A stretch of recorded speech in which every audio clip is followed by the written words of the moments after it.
Alright. Testing, testing. 1, 2, 3, 1, 2, 3. Testing, testing. 1, 2, 3, 1, 2, 3.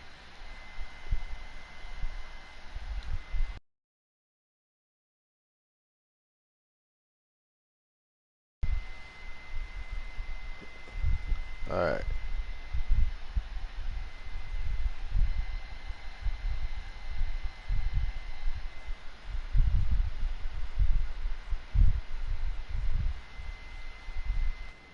What is going on, everyone? Goddrifter here, and welcome to. Oh, yeah, my bad. Sorry, let me start again. What's going on, everyone? It's your favorite jackal of racing, fighting, and role playing games. Goddrifter here, and welcome to August. And judging by the way you guys actually just came in, you guys didn't see the update, the channel update for this. And for those who are wondering, yes, I am dead serious when I say that it is like the absolute thing that actually started the channel in the first place is kind of ending, as in figuratively and literally the game. Oh, not game, but I gotta stop live streaming this, and there will be a replacement for this. Just letting you guys know. In case, for those that don't know at all. But the only time I forgot to actually mention, the only time I will return to any of those games is if there are new updates. So, literally meaning that I know this game is getting updated every so often. So, yeah, long story short, this will be interesting. So, what's the theme for today? There's no theme. I mean, to be completely honest, oh my god. But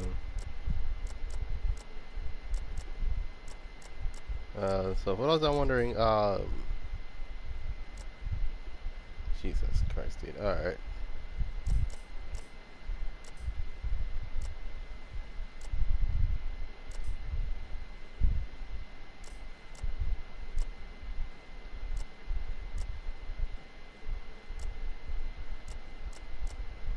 So I'm going to make this like a lime, and then gonna darken this, and then I'm gonna sort of pseudo brighten this.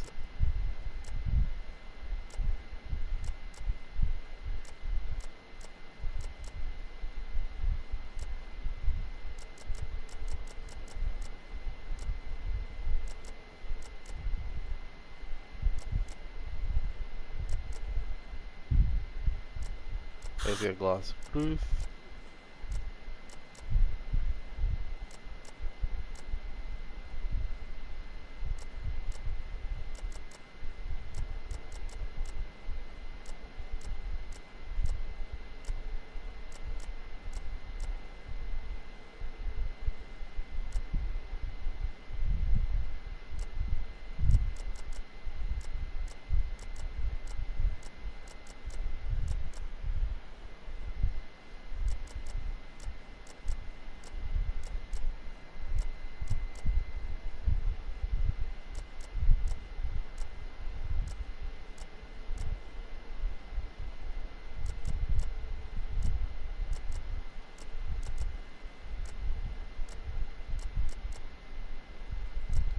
Alrighty then.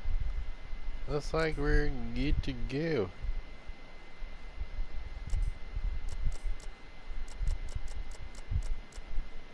I was wondering, yes, I actually did try my best to recreate the Daytona, which is honestly the most interesting thing I've done so far. Before then, time to revert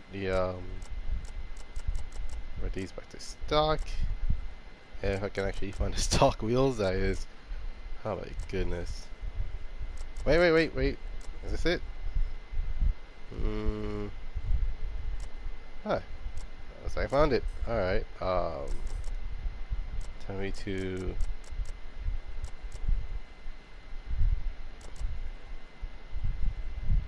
So that's the mass of it.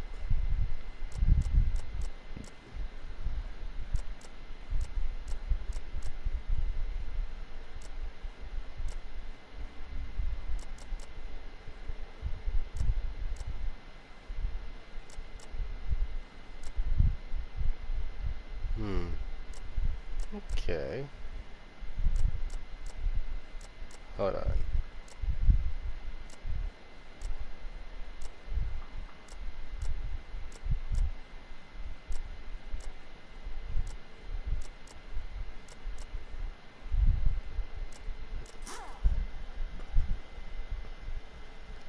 But yeah, this is gonna be interesting. I know that for sure. Um,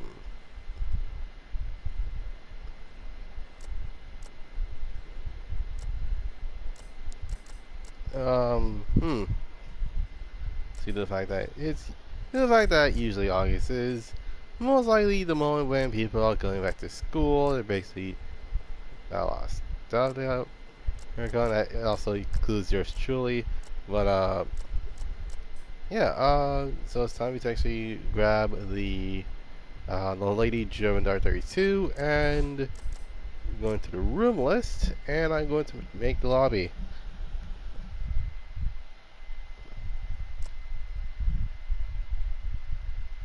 And I'm going to check, see if I'm still talking. Testing, testing.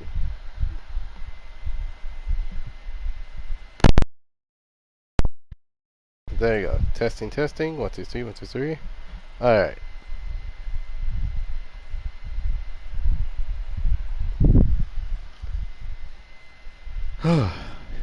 Okay.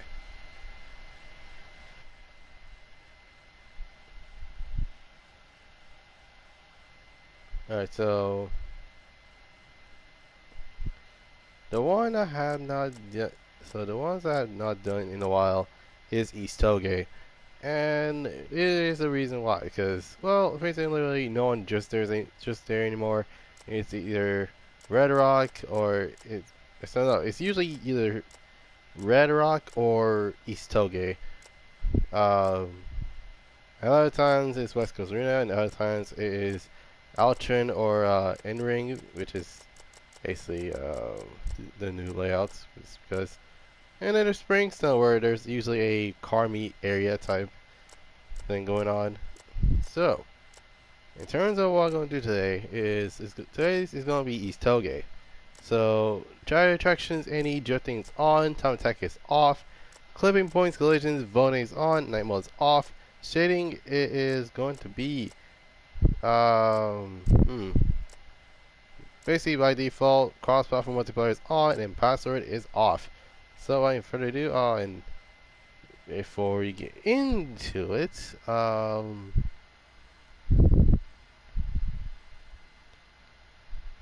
put in when the actual so I'm in the room. T5.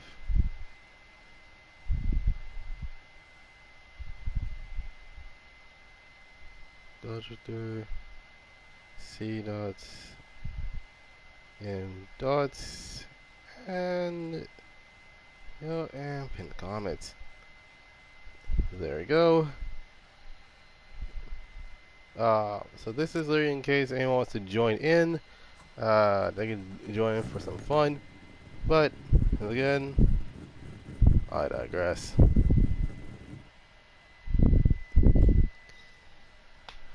Oh my goodness. And it's hot. It is literally 86, 87, 88 degrees. Oh, come on. And there goes the Wi-Fi issue. Okay.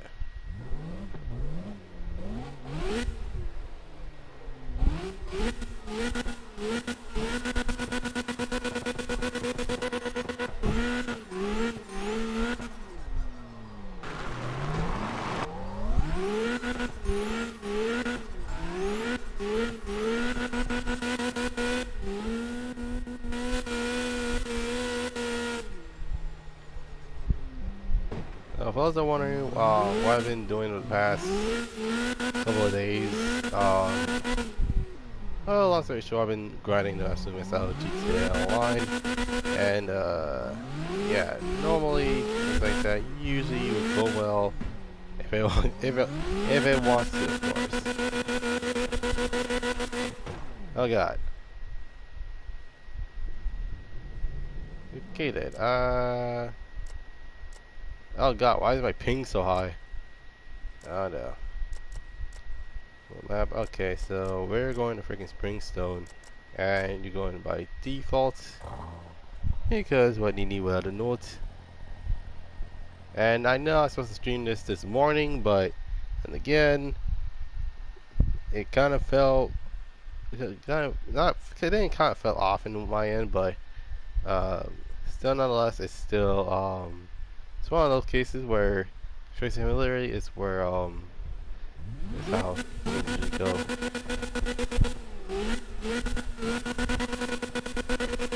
For those that, like I said, for those that want to join in, you can just be sure to be an American server, and then try to type type name in the lobby here, and you should be able to find it.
God.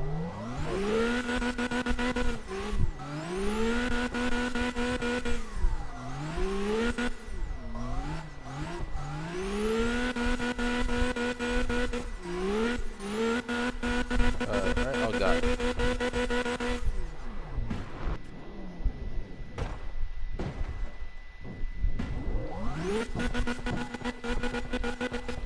Alrighty then.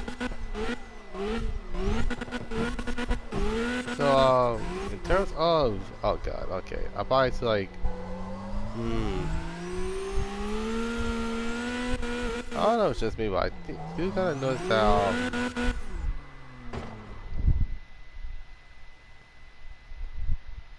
okay. Okay, I knew something was very odd. This might be freaking stick drift. My goodness. But, I was gonna say, oh yeah, so, in terms of today's racing cliche, I actually do have fun. I found something very interesting. Then there is today's vehicle history, and last but not least, there will be a what's it called? There will be a racing game, well, not racing game in a nutshell, but basically a childhood game in a nutshell, to say the least. So yeah, that's usually a thing.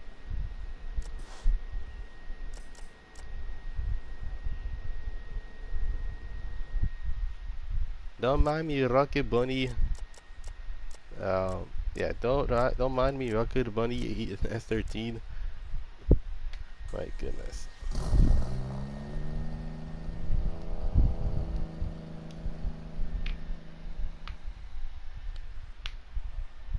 Hmm. Alright then.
My goodness.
My goodness. Yeah, something's definitely wrong. I'm going to switch out to a different vehicle.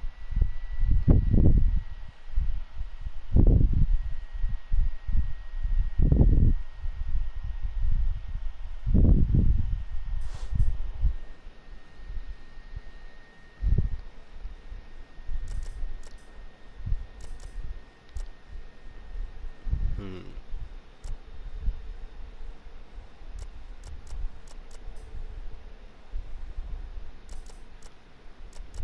Actually, I'm wondering if I can actually switch out the wheels, because even though yes, I do love me some six-spoke wheels on a 350Z.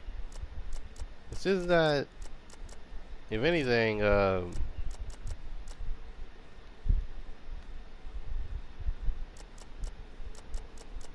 those remind me too much of the those one wheels from GTA Online. The freaking Endo V4s is what I think is what they're called. Ooh, actually, I don't mind the L1s actually. Now, for those who do not know, Workmeister has the wheels, has literally wheels known as the Workmeister L1s. They're basically six-spoke, flat-faced, deep-dished wheels. That's basically what I can recall. Uh, because there are three models. There's the M model, the S model, and then there's the L model. Basically, the small, medium, and large type thing. The only difference between those three is the fact that, well, S stands for spoke, um, M stands for mesh, and then L stands I don't know what the L stands for actually. Um, Roadmaster L1s. It's interesting. I think it's basically it's L pattern. So, excuse me. So that. Yeah. I'm guessing on with Springstone.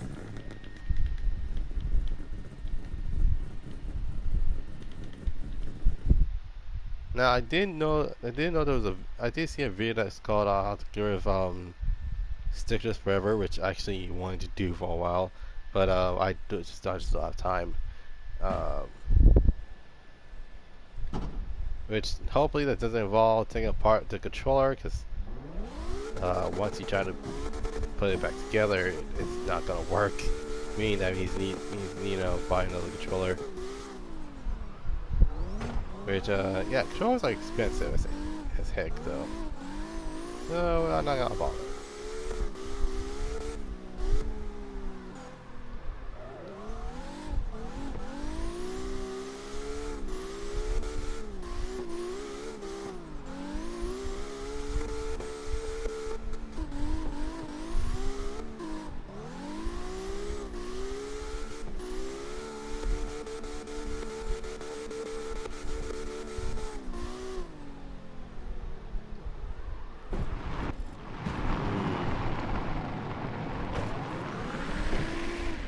Okay, it's weird how the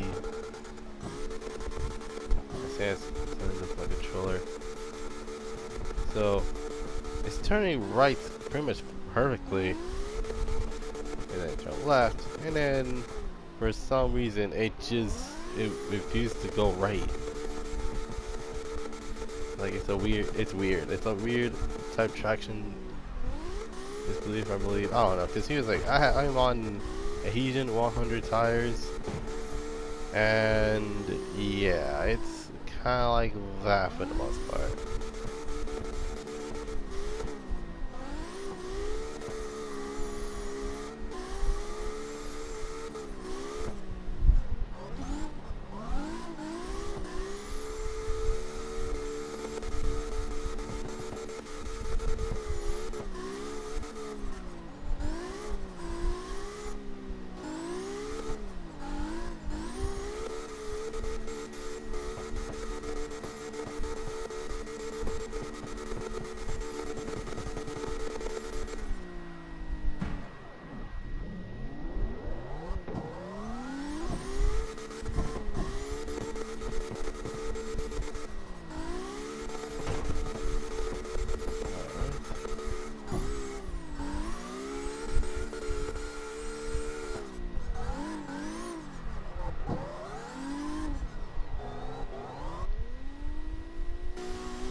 Alright, so around 5 minutes I will be talking about the first topic, and that will be racing cliches.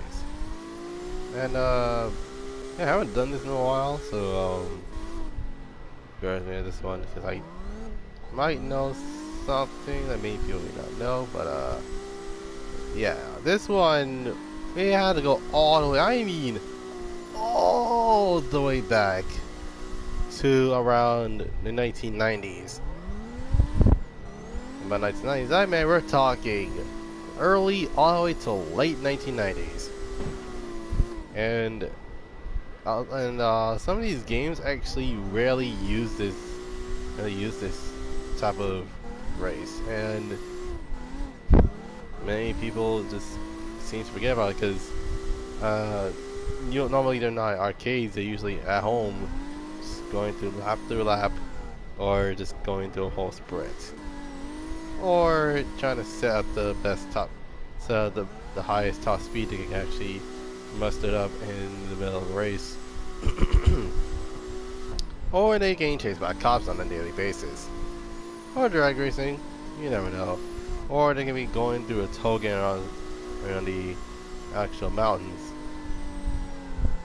But these top racers,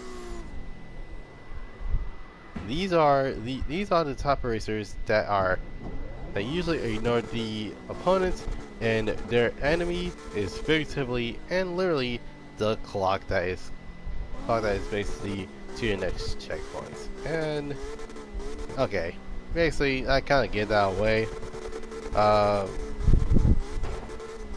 but I might start 2 minutes earlier than usual. So there's that.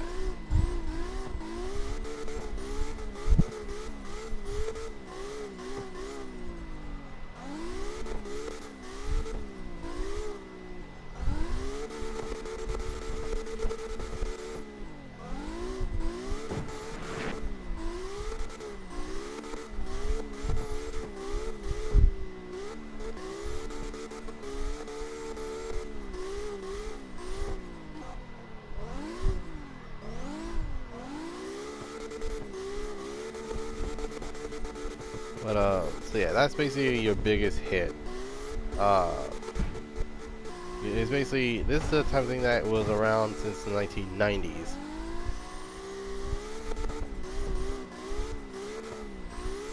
And it's to the point where you only see these type of things in arcades. And many people have not gone to arcades these days because, well, never visit an arcade yet. There are some arcades around, like there is Round 1, basically at the mall, or or your local laundromat. That's basically usually is there in case many people actually want to go to go to laundromat for the arcade esque type thing. So there's that.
Uh-oh.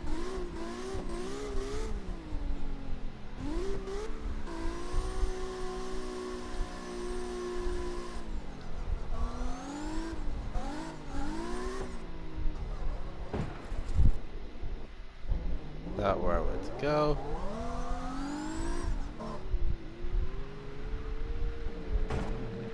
Not where I want to go either.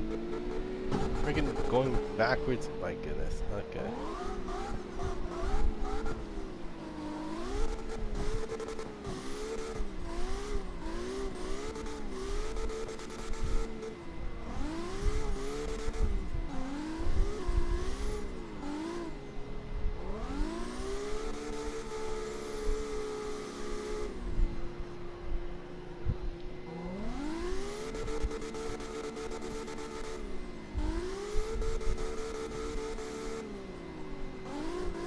Okay, so today's racing cliche, I'm actually going to tell you guys about.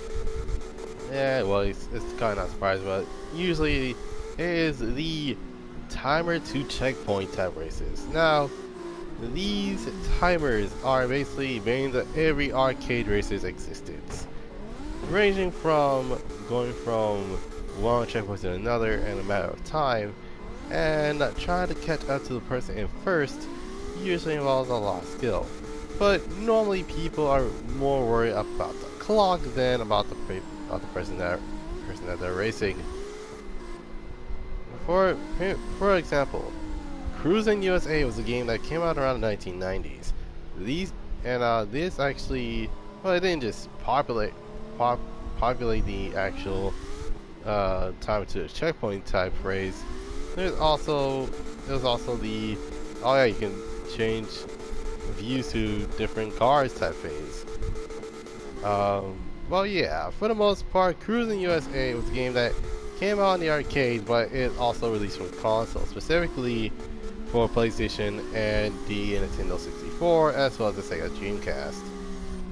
This game, and I kid you not, this game was by far so the most popular game to get in the N64, to the point where it even rivals Mario Kart. Yeah, a game that is basically going from one checkpoint to another, and it's a little bit more popular than freaking Mario Kart 64.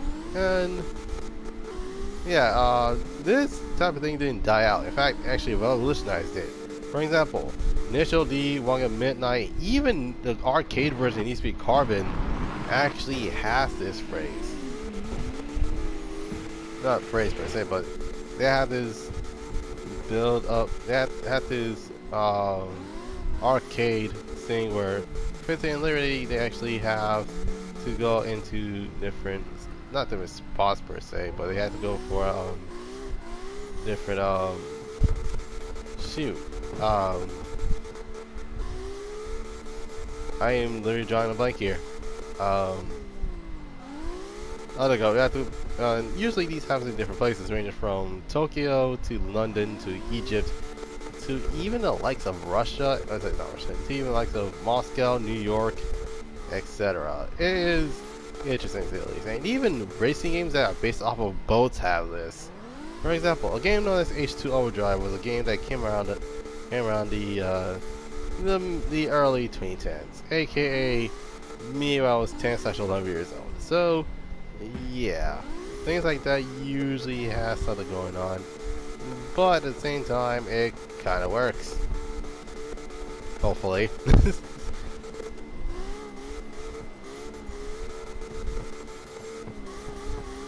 But yeah, usually things like that kind of happens so often. And I say so often for a reason. But yeah, it's it is actually one of those that one of those type of games that you have to be careful what you actually drive around, because on one hand you can actually have the best cornering car you can ever get, but on the other hand you can actually have this exotic that is pretty much acceleration king, but it's crappy at taking corners. And this actually happened to me once. Actually, I remember going to my cousin's birthday party, and this was a time of, well, this is around the time when I was young. Like, we're talking at least 11 to 12 years old. All right, we had this pizza place called not Shakey's, but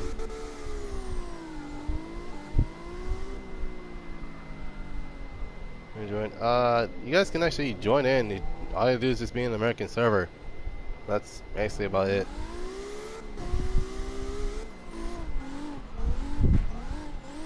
Oh god. What's I saying? Oh yeah.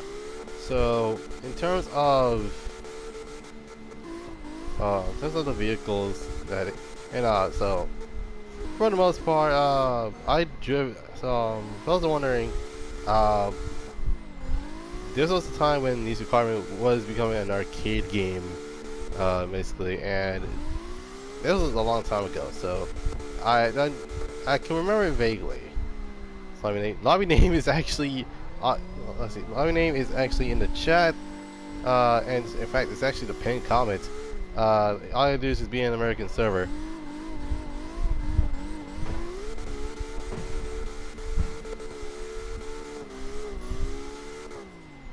What was I saying? Oh yeah, so I was against one other person, and this person decided to use the Lamb Gamer Lago. I, on the other hand, decided to use a 4th gen Mitsubishi Eclipse. You already know where this is going. So basically, the car has pretty good handling. The acceleration is okay, but top speed is beyond ferocious. So not ferocious per se, but it's like pretty subpar top speed. Really, really acceleration, but the top speed, not actually, but the acceleration, but the handling was pretty on par. And then there is this person that decided to drive around Murcielago, and the race that it randomly picks was corner friendly, which means that, long story short, I kid you not, wiped the absolute floor with this Murcielago with a 4Gen Eclipse. And the thing is,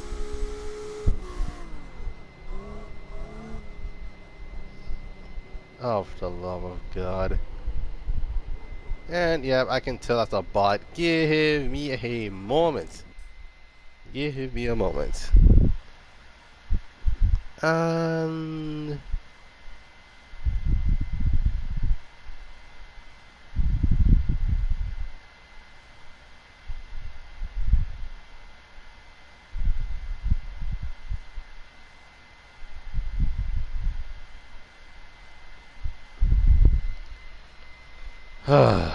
Well, looks like I have to wait until everyone decides to comment more, and that way it's like that mess is out of there. Sorry about that, but don't. I'm not gonna end a live. I'm not gonna end live stream. I just need to like, I have to take the that thing off because for some reason someone decided that to actually, oh yeah, this is the 18 plus type channel, right? Well, long story short, you're in the wrong channel. First and foremost, bot. Okay, like come on now, there are other channels that you can go to that allows you bots to be join in on this matter. But here's the thing: this is a rated. What game is this rated? Hold on. Information. This is. Better control level 2. Long story short, this is a rated E game. What the heck is wrong with these people? Is that a Mustang? Not gonna lie, it actually looks sick. But what was I saying? Oh yeah. So, long story short, it actually is one of those times where face-to-face literally things like that usually happens, especially when someone decides to actually pick a Murcielago versus an Eclipse in a corner focused track, which the car I chose was very good at handling corners. Though in my offense, I could have picked the RX-7 or a Supra or the Mitsubishi Evo, but literally one out of those 3 cars did not do so well. In fact, the only cars I know I can pick was the Vauxhall Mondeo, the 350Z, and the Eclipse. And I decided to pick the Eclipse because that's the only car I know that I'm familiar with. And oh, for the love of, oh my God, why? Apologies, my freaking left stick is a jerk right now.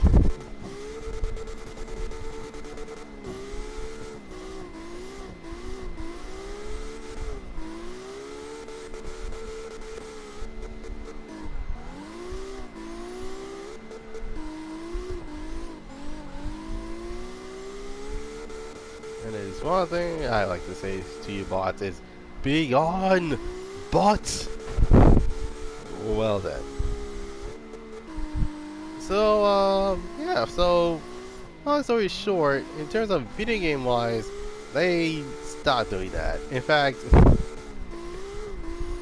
I think like the timer usually is giving a lot of these players nightmares. But for those that are interested in making arcade games, like a legit arcade cabinet racing game for the public to actually try out, try making the game first, and then have the game be very pretty much out there, as in make the actual game catching. Like, for example, try to get the vehicle, try to get the like let's say for example Wanga Midnight. You can tell if it's Wanga Midnight just by the title of the game and how many things there are all over the place. So, Jesus Christ. Pearson. Sure, what the heck not? Because apparently, I don't know why, but for some reason it's not showing you guys because it's weird. Wait, are you in the American server by chance? That's the reason you can't find it for some reason.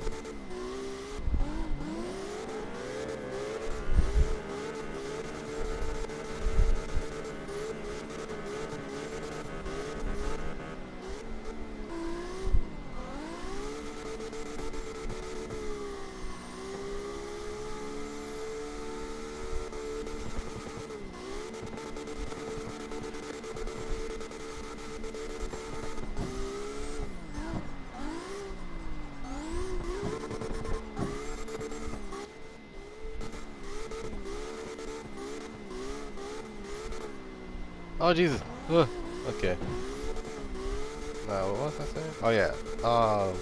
The pros of having the checkpoints in racing, checkpoint times in racing games is the fact that for many speedrunners, will probably figure out the best time to actually do everything else and to actually figure out the best shortcuts, best layout of the track, and which route to take, and how much damage how much drive back to dodge, and yeah, it's basically a speedrunner's thing.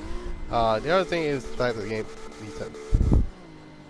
Goddrifter. No, unfortunately, the reason why I didn't bother changing my gamer tag is because, well, I like to keep it as memorable as possible. So that way, I'm like, wait, is Goddrifter? Oh yeah, it's basically that for the most part.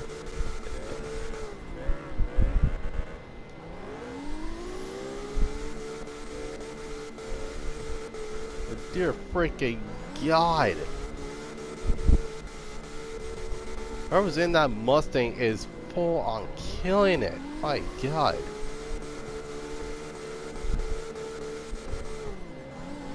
Yo.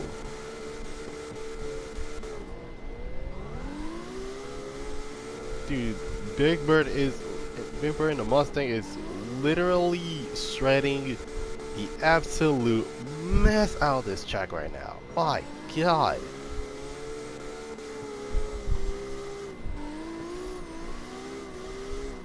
I can't even keep up. God dang. Oh God, and there's the lag. Jesus. What's I saying? Oh yeah. The cons of these arcade racing, the arcade brands of not even time tracks, basically a time trial. It's the fact that, well, long story short, many people didn't like them because, well, it's just one race and you have to put in another quarter. I mean, that's usually how arcade works. How arcades work, basically.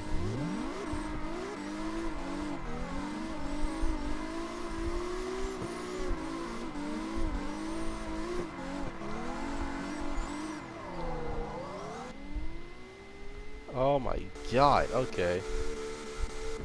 Where's my stuff up? Hold up, hold on a moment. That's an R. Wait, is that an R34? Holy crap, it's an R34. But is it? Is it an R34? Okay, I'm just joking. Yeah, it is. I apologize for like, or is it? My goodness. I'm actually going to switch cars, so just give me a moment.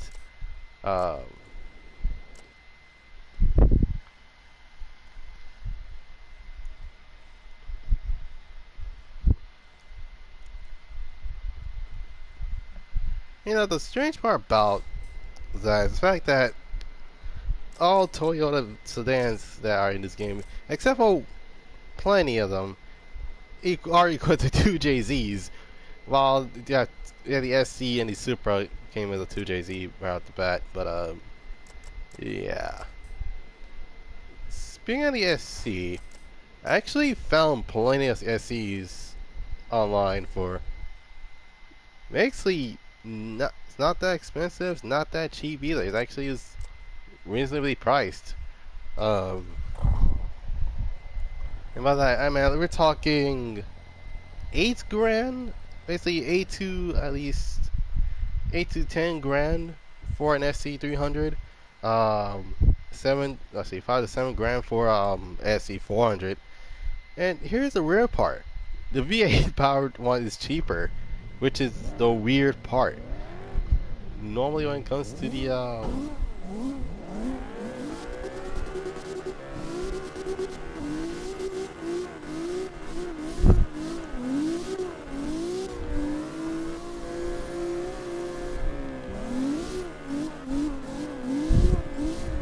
but then again, this will be interesting if someone actually has this as a first car in high school, and they're like, but it's probably gonna be the odd part. It's like, hey, Dad, can I get a Lexus? It's like, all right, do you have Lexus money? It's like, I do. It's like, oh, okay. Let's go to the dealership then. And then they see they see this, and it's like, so you telling me you want a non-VA powered? Oh, for the love of God!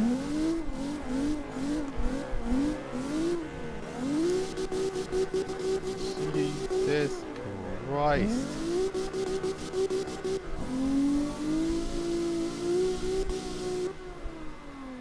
Come on, SC, come on! Oh God!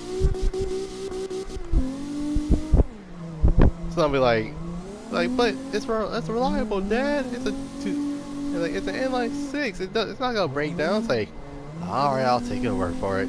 Yes. It's like, but I will be paying. I'll be paying for the car. All right. It's like, all right.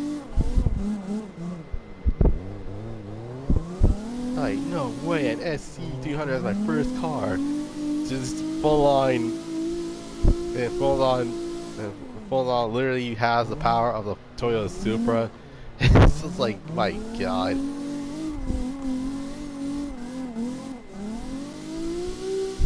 But yeah, I know it's not newsflash, but yeah, this thing is super powered. Specifically, this is the 2JZ GE model that's under the hood of the SC300. For those that wondering what the SC400 has, well, it's the 1UZ FE, which is the same engine that's in the GS400 and the LS400.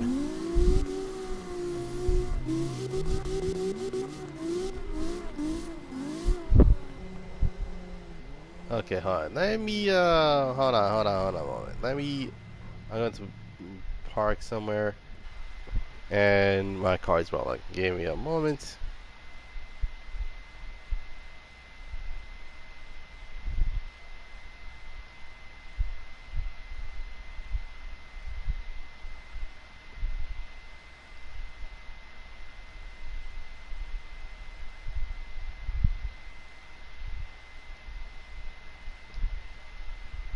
Okay. Okay. Looks like, okay, so we're good to go. Whew.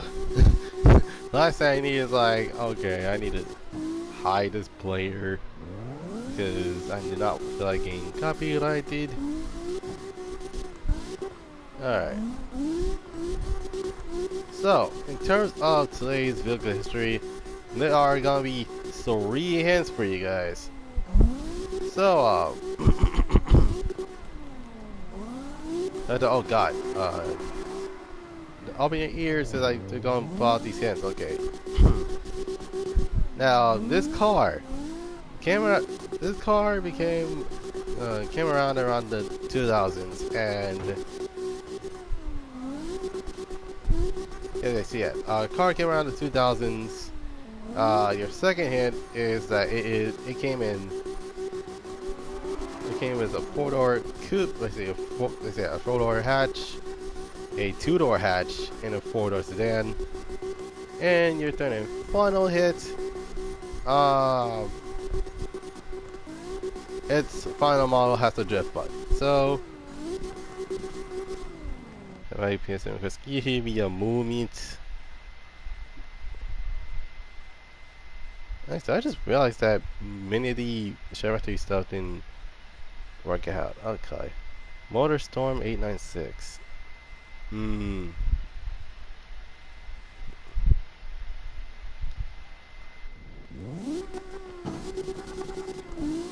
What was I say? Oh yeah.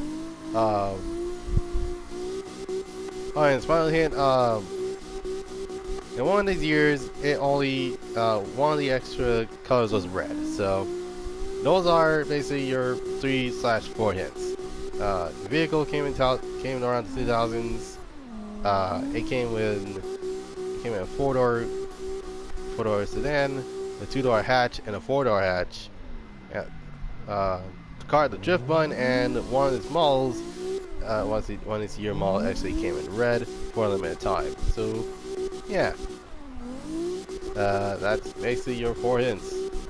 If you guys know what it is, please keep the answer to yourself until I review what vehicle I'm going to be talking about for today.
My goodness.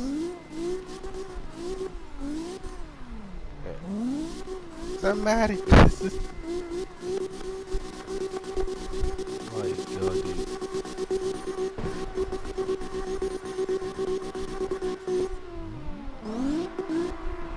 Oh god.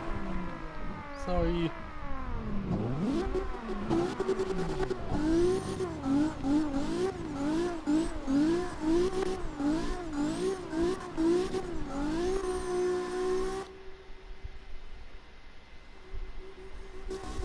Dude, that S13 though, my god.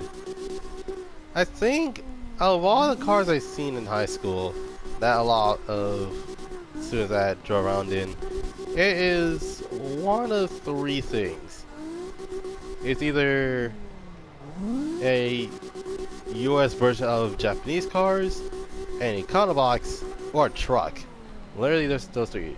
And those US versions of Japanese cars referred to is either an S13, an S14, a EG Civic, a EJ2 Civic, a 3rd, 4th / 5th gen Prelude, or something a little bit rarer than a Nissan 350Z. So things like an SC300, like I said, a 350. Oh my god.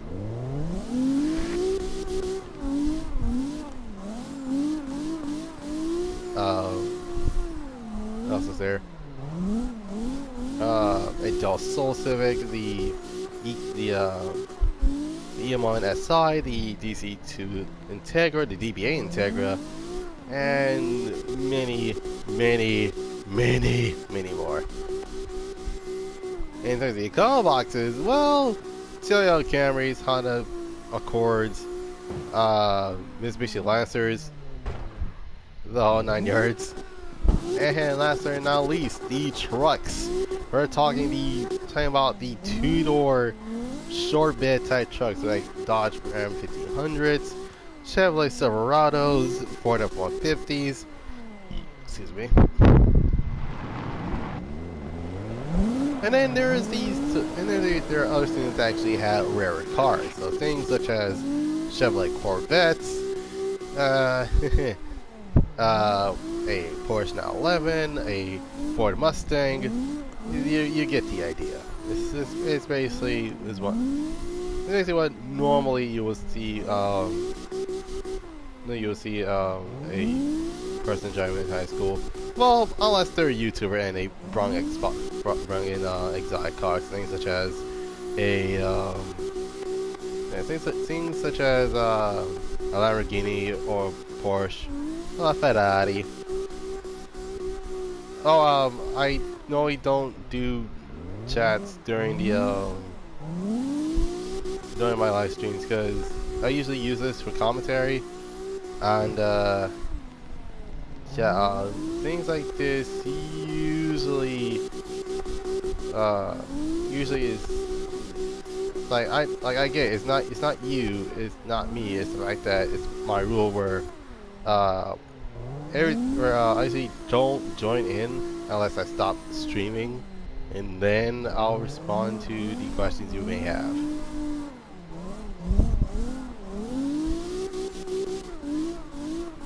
And it's trying to invite me for some reason. Okay.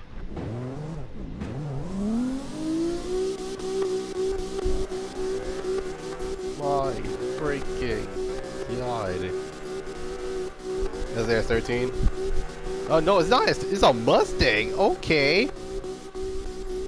Okay. And he's on X. Oh my god, he's on Xbox. Wait, Death 13 is also on Xbox. What the heck?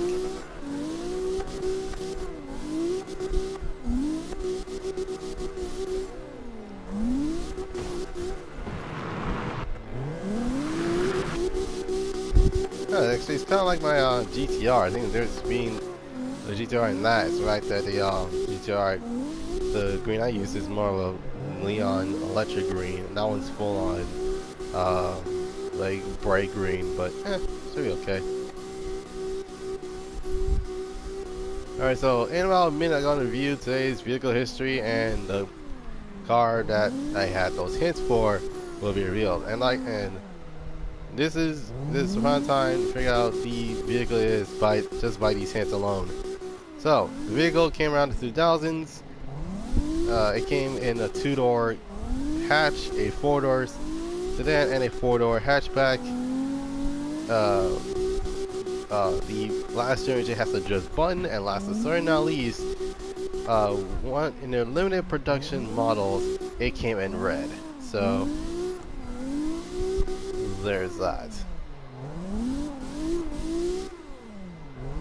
Jesus Christ.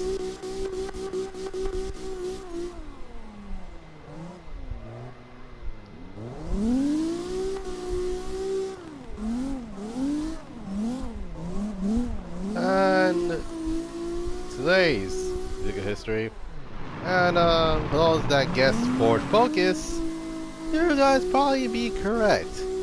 Which is actually indeed true, because that's what today's vehicle history is about. Ford Focus. Now, this is a weird vehicle to say the least. Like, we had those in the US, and they also had them in the UK. But even though we're an American car company, we sort of got the short end of the stick. Because the Ford Focus actually came around in 2003. Which is aka I was only 4, and that's also when one of my cousins was born in. And let's just say that the Ford Focus was interesting to say the least. By interesting, I mean the vehicle itself is, well, it's a Ford Focus. You know, around, keep in mind, we're talking about 2000s Ford. Like, we still have, like, there is still transmissions issues. There's also the fact that it's not the head gasket issue as well, but it's also the ignition problems. But they probably have that solved around 1999. So there's that. Anyways, first generation came around 2003, and it was interesting. It came in it came in 3 different configurations. Well, 4 if you count the hatch convertible thing, which there's no such thing we have that specific one. But yeah. Oh god, S13. Anyways, so the first gen came with a 2.3 liter 4-cylinder made around 115 horsepower. Keep in mind, this is around the 2000s.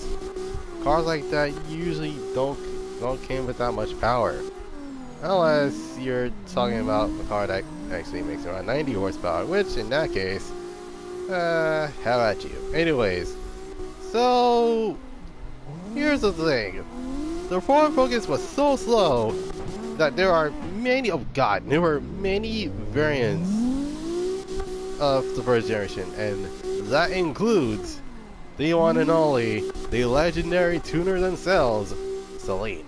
Now, yes, Celine is a manufacturer that came around the 1990s, and they started off by tuning, well, Mustangs. And let's just say that the Celines actually had their best for the buck, and they got their hands on the Focus, and they decided to put full-on nitrous as their force induction, and it made around 210 horsepower, which that's not bad.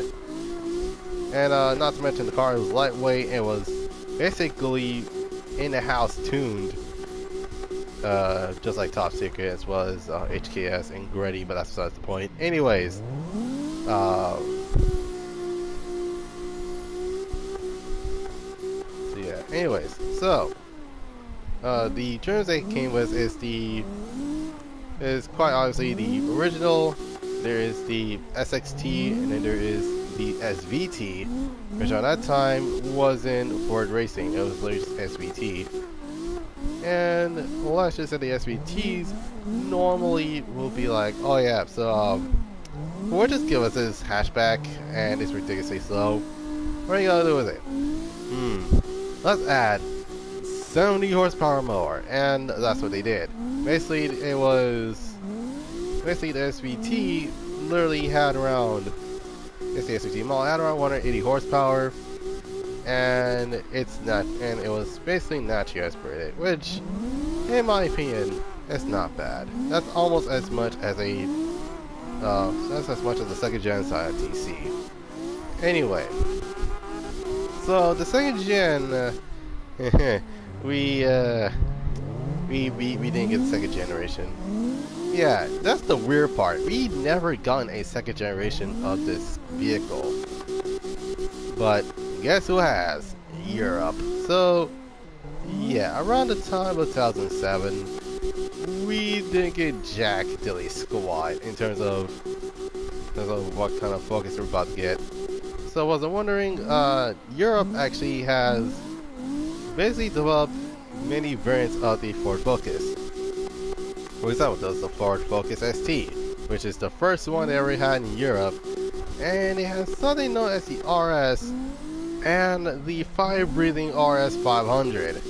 Now, for those that don't know, the RS 500 is a 500 horsepower demon. Like, we're talking, this car is on demon time on 24/7. We're talking about a hatchback that is so menacing that it gives a Cobalt SS a little scare. So yeah, the third generation came around in 2012, and we actually got in the third generation, but it wasn't enough. In fact, the third generation was by far the oddest one that we have in the US, because though we had the Focus ST, we didn't get the RS. And guess what? Because Europe decided, oh yeah, we gotta keep the RS to ourselves until couple years from now, and that's what they did. They gave us the Ford Focus RS in around 2017, and not only the car is all-wheel drive now instead of front-wheel drive, but it came with a turbocharger, and yeah, let's just say that this car is very interesting, to the point where the car has been equipped with a freaking direct button which was wondering that doesn't make it can't block. Just letting you guys know. Now what this button do, and I'm not checking when I say this, it locks the differential from the front, and it makes the car rear-wheel drive. So yeah. For those that are trying to impress the crowd with a Ford Focus RS in a sideshow, just turn on that drift button, and turn your traction control on. Let's see what happens.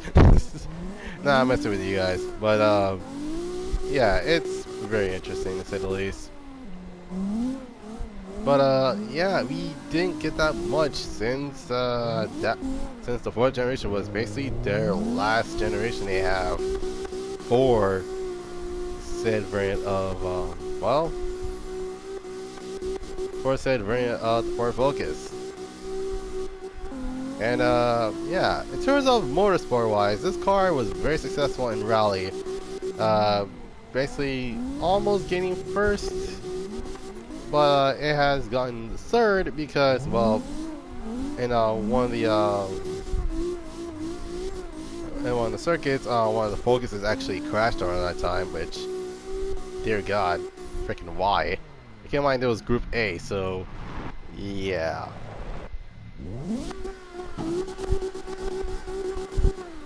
But anyways, so I was wondering, okay, so what would you rate this vehicle?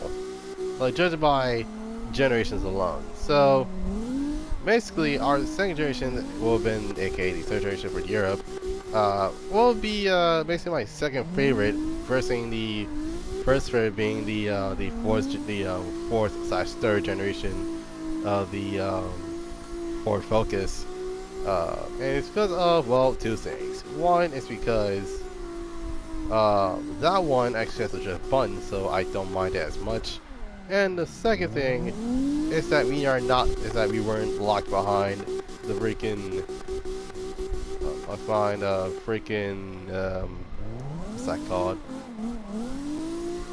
Alright, not locked behind a freaking country wall, to say the least, even though Ford is an American company, they decided to get Europe a little taste of what American has in store,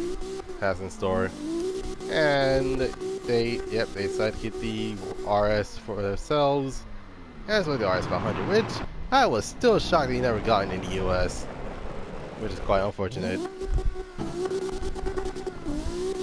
Alright, I'm about to switch cars because love my SC, I really do, but I actually need to switch to a different vehicle because what in the heck not. Oh my goodness.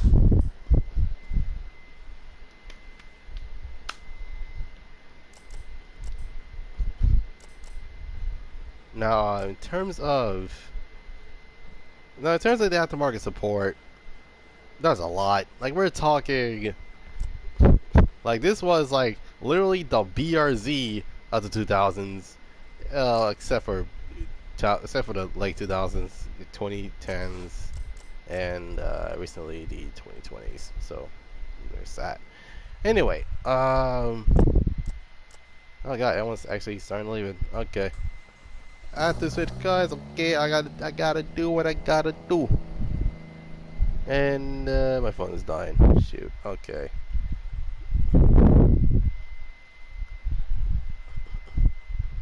But looks like this time I'll be talking about today's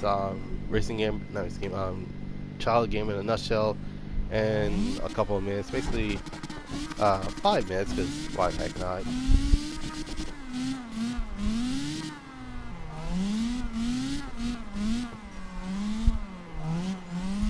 Now, for those that are new to the channel, normally these type of topics are that go around from 30 minutes to an hour to an hour 30 minutes. But this time, an hour, and then I'm probably gonna do this in around 15 minutes from now, unless the vehicle has a pretty much rich history of it being interesting, to say the least. But here's the thing. It ended up getting. So I do have something interesting for you guys. If it actually reaches 370 subs, you probably will see the money when it reaches 370 subs.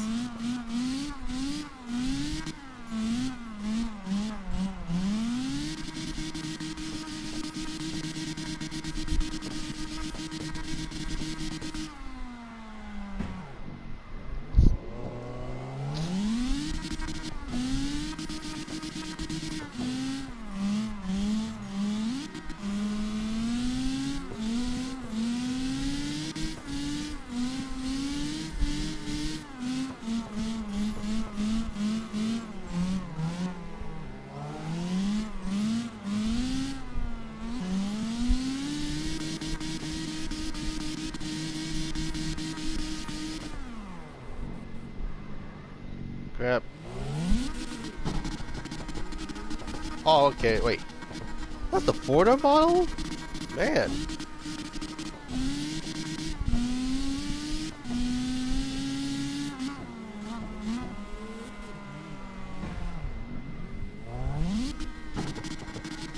Okay.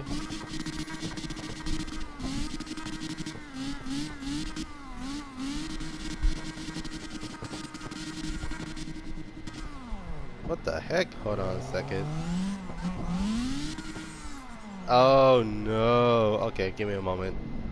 Hold on. Freaking.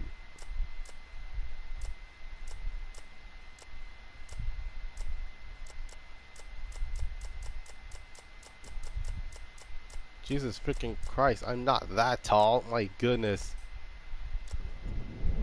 Heck, I sat in the 300ZX before. And we're talking about the Z31 model of that, not the Z32.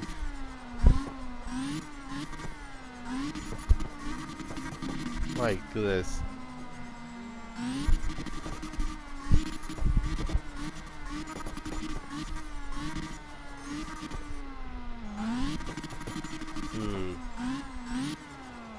Actually, hold on.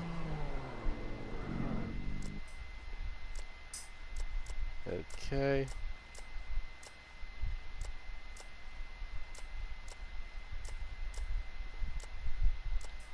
Okay.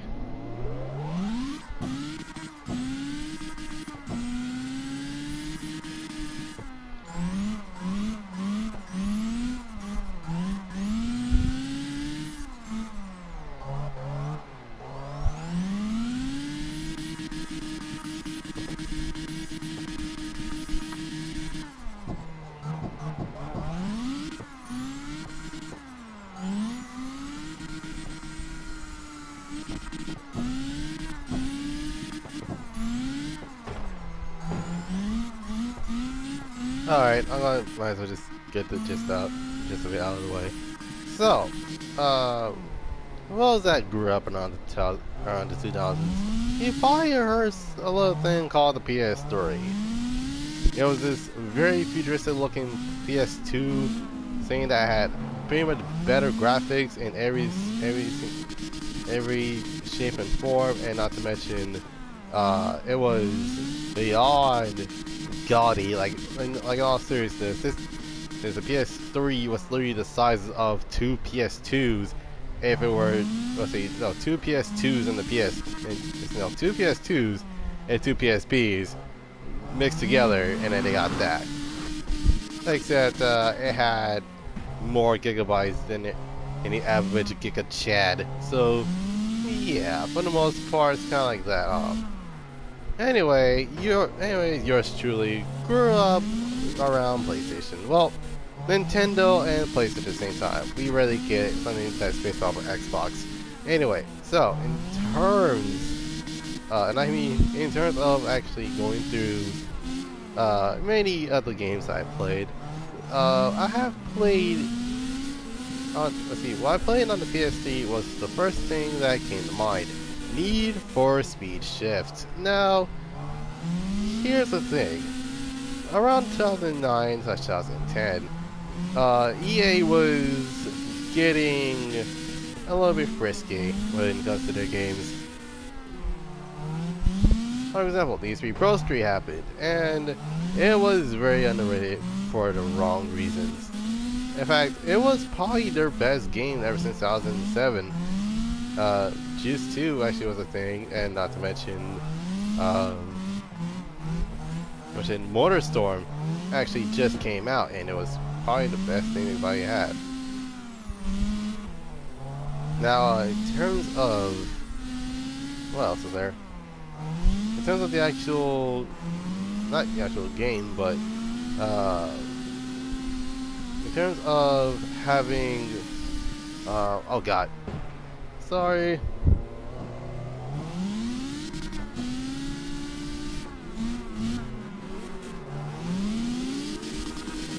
What was I saying? Oh yeah, so Need for Speed Shift. This was actually the game that I got in around 2012, and this is when literally 2 years from the PS4 coming out, and Need for Speed Rivals was a thing, and Need for Speed Shift. Possibly the most interesting game I've played in the PS3. The reason being is because this was one of those games where it wasn't made by Black Box. In fact, quite the opposite. It was actually made by Slightly Mad Studios, aka the guys behind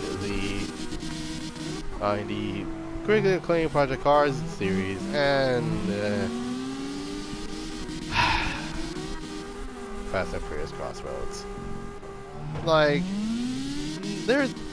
no, Slightly Mad Studios never make a bad game. That's the one thing that you should know.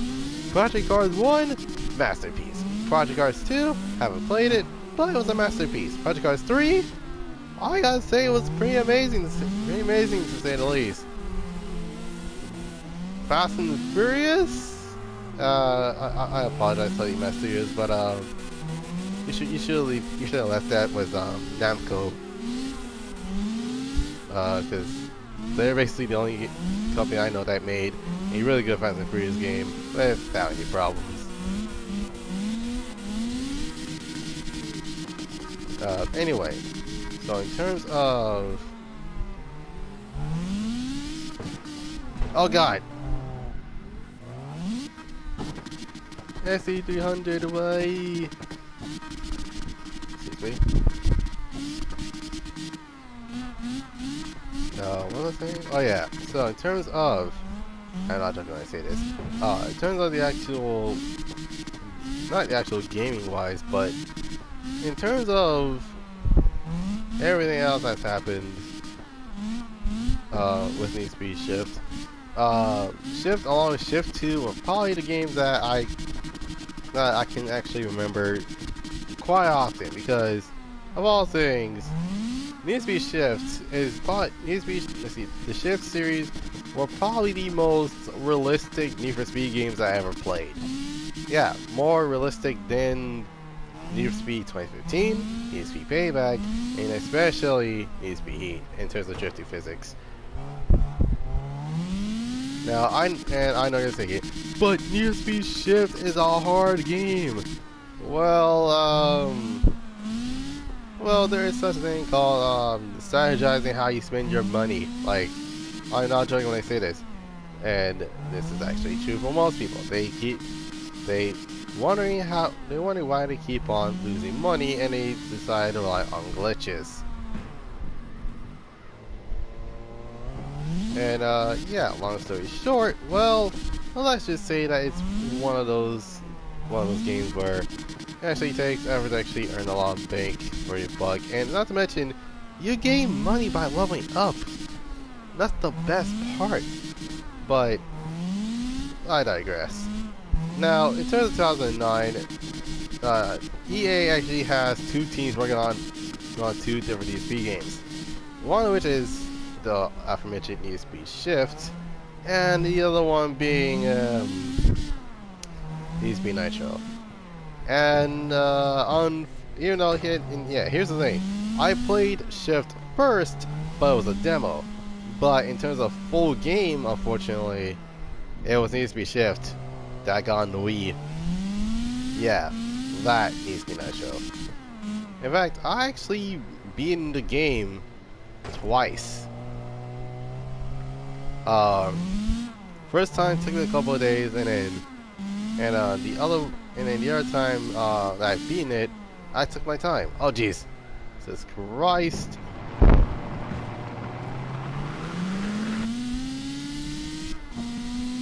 But yeah, other times, let's just say that it's one of those games that you actually have to take your time on absorbing the absolute aesthetics of it. In fact, I can tell you my 3 go-to cars in Need to Be Nitro. It'll been, and this is the funny part, because it is the Toyota 86, the Mitsubishi Lancer, or the other are the Nissan 370Z, and the Nissan GTR. Literally 3 to 4 cars, but still, nonetheless. Well, either that or same thing, but along with the R34 Skyline. And yeah, I was a full-on tuner JDM type person back then. I was like, man, it is Japanese or nothing, everything else sucks type mentality. But then I started to grow when PS3 hit, and I was full on in love. Here's the thing: when I bought my first PlayStation card, I bought Midnight Club Los Angeles for the PS3, and let's just say that it literally unlocked all the vehicle potentials that I loved to this day. For example, I love American cars. I love European cars. I still love Japanese cars to this day. But the thing is that I was still young back then. I was, in terms of car choice wise, I actually love them. But customization wise, oh dear God, believe me, you will have slapped the absolute mess out of 11, 12-year-old me. Just customize the absolute mess out of these cars. And like, oh my God, this car looks sick. Oh, everyone likes my art. It's like, little kid, you do not know how to customize, huh? I was like, yeah, yes. I mean, then again, it depends on your. And here's the thing: I usually go by manufacturers themselves, and then here's the thing: my uncle from another town actually stopped by, and then he saw me customizing a 1964 Impala, and he's like, hold on, okay, let's see if you can do this. It's like, okay, the only way to do it. It's like, okay, just try to make it as clean as possible. Okay, and I immediately go into rims, and he's like, wait, hold on. Maybe some six spoke split wheels will do. I'm like, 6 split? Okay. and then I'm like, huh, okay, that's interesting. I never knew that I can actually make cars look this good. And it actually, that's how I know about resto mods, because what I actually kept recreating was an Impala resto mod in Midnight Club Los Angeles. But enough about the go days of the PS3. Let's talk about Need to Be Shift. So, Need to Be Shift came around in 2009, and it was made by Slightly Mad Studios, which is obviously the same people behind the Project R series and Fast Crossroads, which is a game that we don't talk about here. We just don't. Moving on. Anyway, so the first time I ever played the game, you kind of noticed that we were using a E92 M3, which is probably the best sounding V8 to ever come across in the entirety of this game. And unfortunately, the fact there were no ISFs or ISF or a GS series model. I was like, okay, which car sounds better, the Corvette or the E92 M3? Again, mind, this is still the C6 generation, so there's that. And oh god, sorry.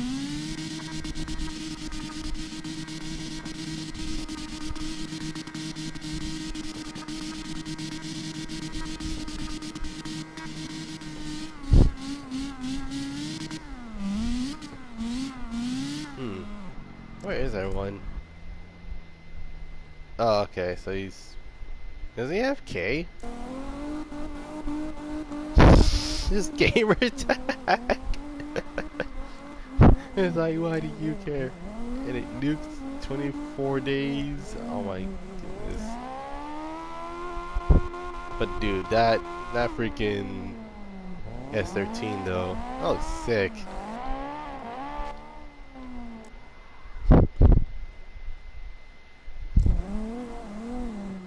Mr. Co-op, okay. Oh, okay, there we go. Now, what was I gonna say? Oh yeah, so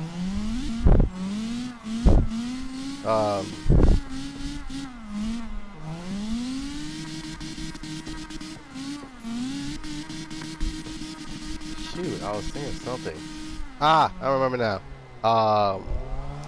So in terms of the actual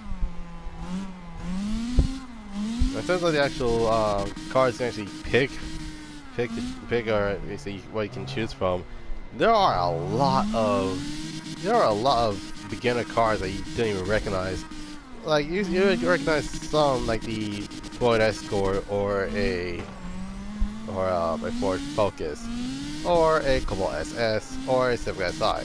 But there's things that you don't even recognize, like at all.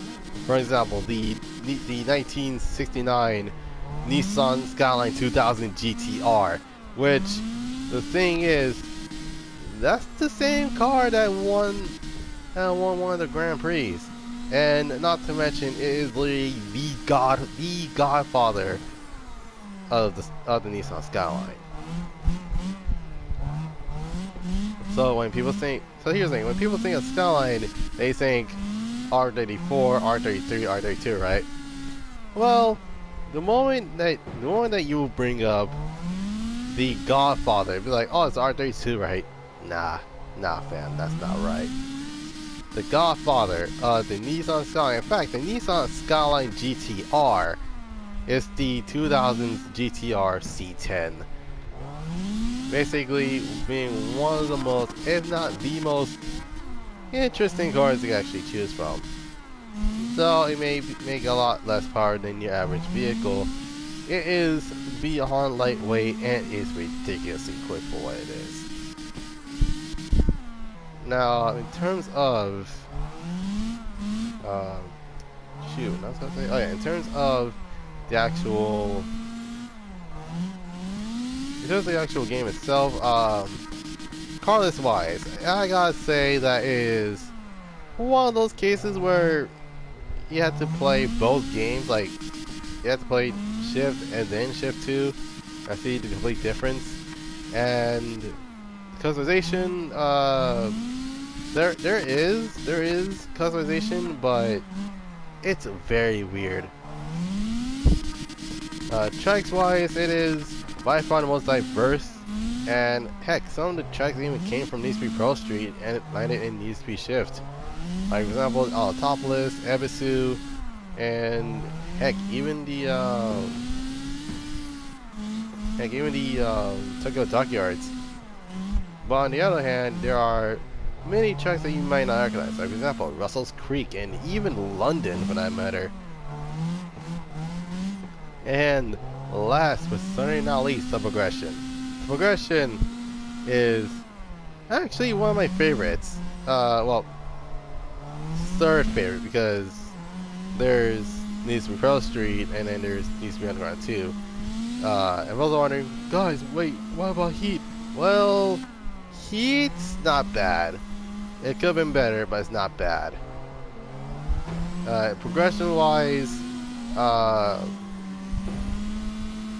could say they went a little too easy on most people for the progression. Oh my god.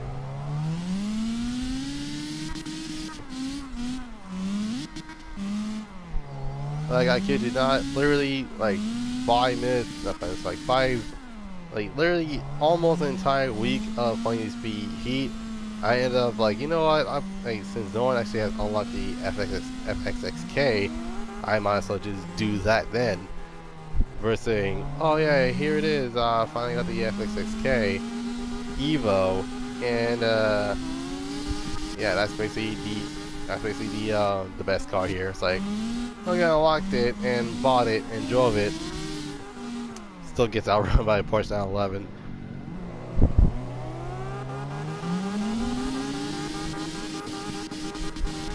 Okay. Unique in the S13. That's interesting.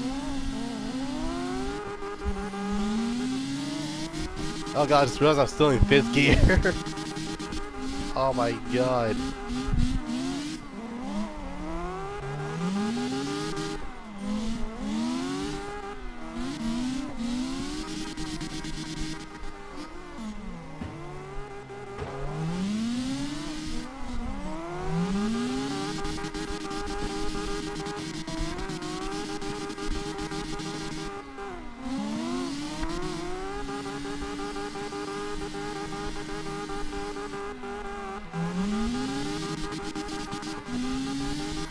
My god.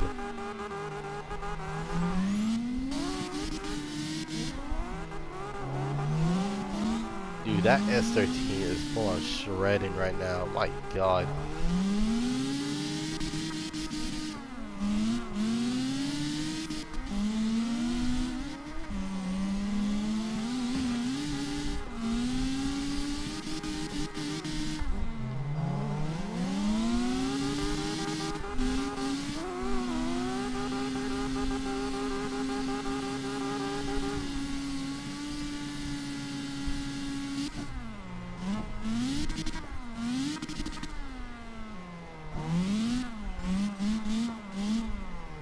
Doing great. You were doing great too, man. Like, you were legit shredding the absolute mess out there. My god.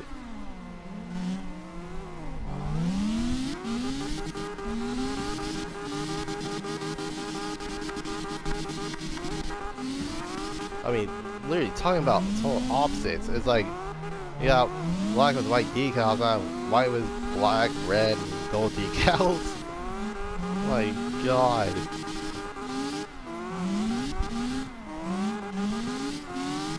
I gotta try my best to get as close as possible without spinning you out. Okay.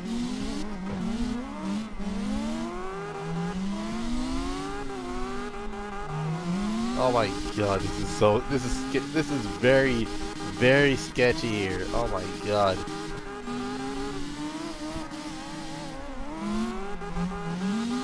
Oh my god, this is insane. Alright.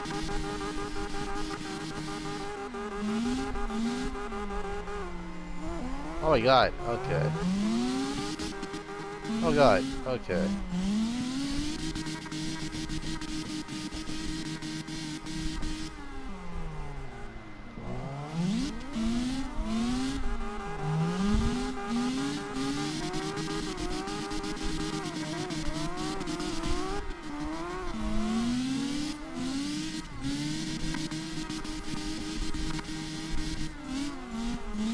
I think this is gonna be my last lap here.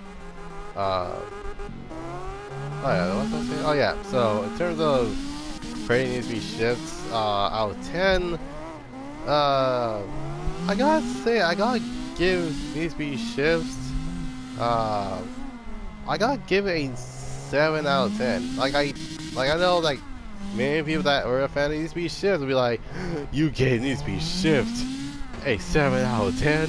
What did Need for Speed Shift do wrong? Well, they did nothing. Probably, I don't know if I can. Trust me, I legit tried, okay? Now what was I saying? Oh yeah, so in terms of Need for Speed Shift, Shift was pretty good, I know, but there were many things wrong during Need for Speed Shift. First and foremost, the damage.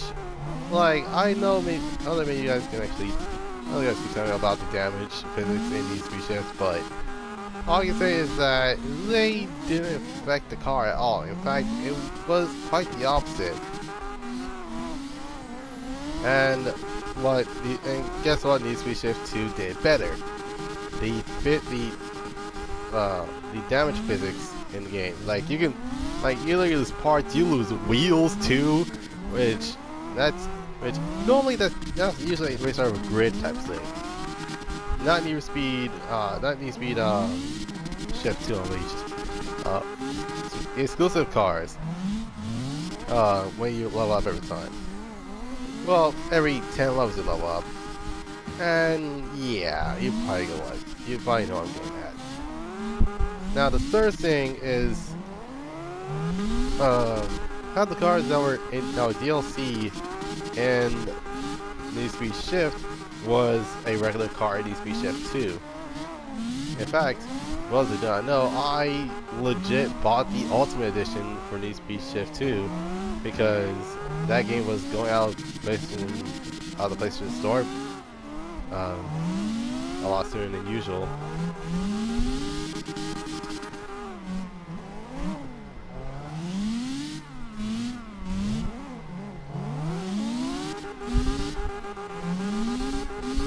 But yeah, this is probably gonna be my last lap here. Oh god, the freaking lag.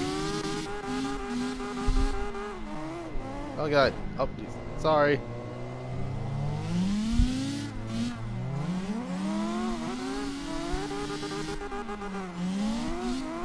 Oh my god, oh Jesus, oh my god.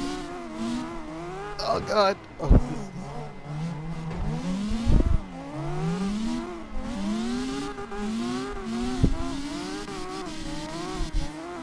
Yeah, that'll probably be it for today's childhood games in a nutshell. That's basically about it.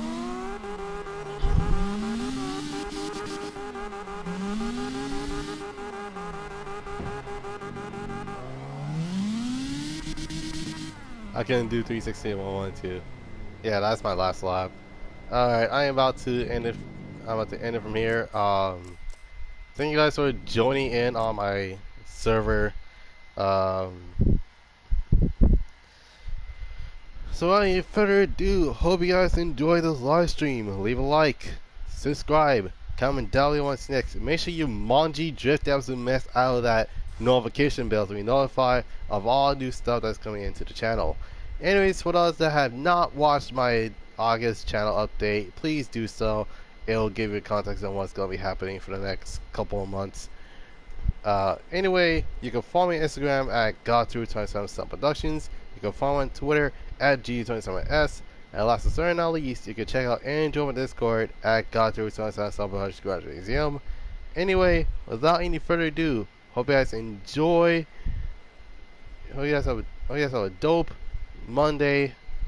And I know school is starting soon, so be sure to get a lot of rest before you do anything else.